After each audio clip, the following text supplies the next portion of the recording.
Here, in the Tigray region of northern Ethiopia, in the town of Kadra, ethnic Amhara militiamen investigate the site of a massacre of hundreds of civilians in this town of 40,000 people.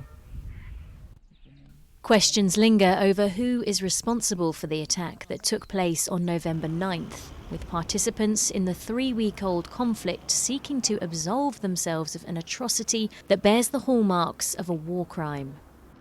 At Gondar University Hospital in the neighbouring Amhara region, survivors of the bloodshed recall their experiences.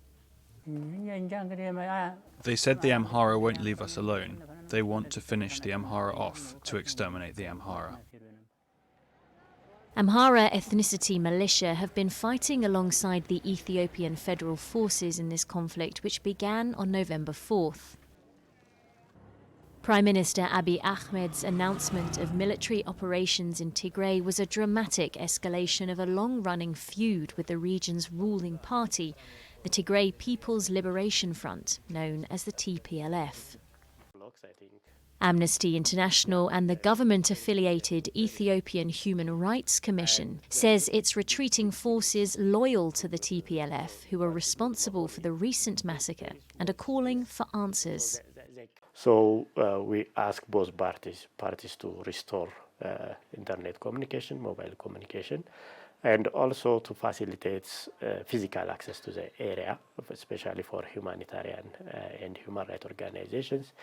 And we have a role in finding out what really happened and to investigate what happened. Ethiopian authorities have seized upon this narrative so that the atrocity might provide a further argument for the offensive against Tigray's dissident leaders. Many thousands of Ethiopians were able to escape into Sudan, but the nightmare of what they witnessed continues to haunt them. Some of them point the blame at Abiy Ahmed and his federal forces.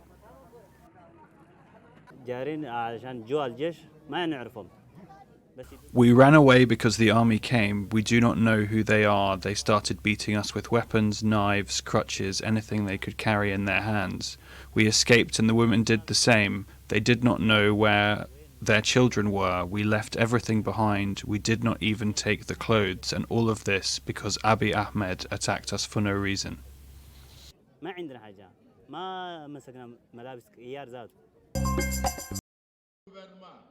To Burkina Faso now, where President Roch Marc Kabore has secured a landslide victory in his bid for a second term, according to election results announced on Thursday.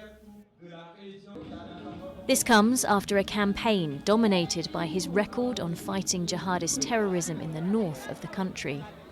Speaking after the announcement, Kabore acknowledged that he has his work cut out.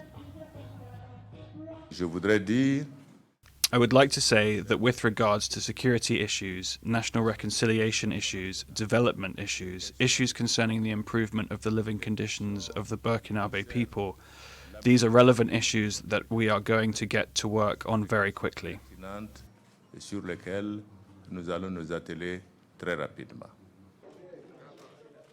With 57.87% of the vote, Kabore has won an outright majority in the first round, meaning there's no need for a runoff ballot. Eddie Komboigo, champion of former President Blaise Compaore's party, came second with 15.48% of the ballot. Zephyrin Diabre, considered by pundits to be the best-placed opposition hopeful, came in third with 12.46%. Opposition parties are collectively saying that the vote was marred by fraud and flawed procedures and have threatened to reject the results. L'opposition politique, à travers l'accord politique de Ouagadougou. The political opposition, through the Ouagadougou political agreement, takes note of the provisional results proclaimed by the CENI, reserves the right to use legal remedies to deal with irregularities identified during the course of the electoral process, and in particular during the ballot on November 22nd, 2020. Tout particulièrement au cours du scrutin du 22 novembre 2020. One of the poorest countries in the world, Burkina Faso is struggling with a jihadist campaign that has claimed at least 1,200 lives since 2015 and forced around 1 million people to flee their homes. The leaders of the Central African Republic's Democratic Opposition Coalition met in Bangui amidst heightened tensions with the government. The coalition unites 14 opposition parties ahead of the presidential election scheduled for the 27th of December. We have called several times for a national consultation to go to the elections in a calm climate, but President Touadéra has imposed a blanket refusal. We are tired. 22 candidates have thrown their hats into the presidential ring, including current leader Faustin Archange Touadéra and former President François Bozizé, who was overthrown in 2013 by an armed coalition. The Central African Republic is in the grip of civil war that has blighted the nation for more than 7 years, with 2/3 of the country controlled by armed rebel groups.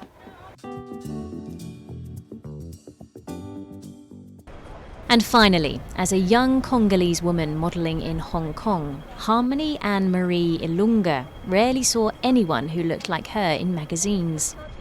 Now, the 22-year-old is trying to change that, one model at a time. While the Black Lives Matter movement fuels debate and change in the fashion worlds of the United States and parts of Europe, industry figures say Asia's beauty and body expectations remain dominated by an ideal that is pale, thin, and unrepresentative of the region. I walk in this agency, they told me, oh, we prefer white models than black models. And I just remember walking in that room. I think I was 16, if I'm not wrong. I remember just being shuddered, I think 17, I was just like, it just broke my heart.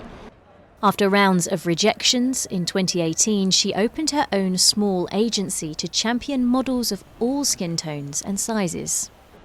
The industry, the business-wise, when it comes to black male model, is much better compared to female, And then there's this thing of like, they are cool, much more stylish, so streetwear, they will end up getting to be more interested in black male model compared to, for example, black female model. Ilunga's agency now has 32 male and female models on its books from places such as Rwanda, Burundi, Pakistan, India, Sri Lanka, Nepal, and the Philippines.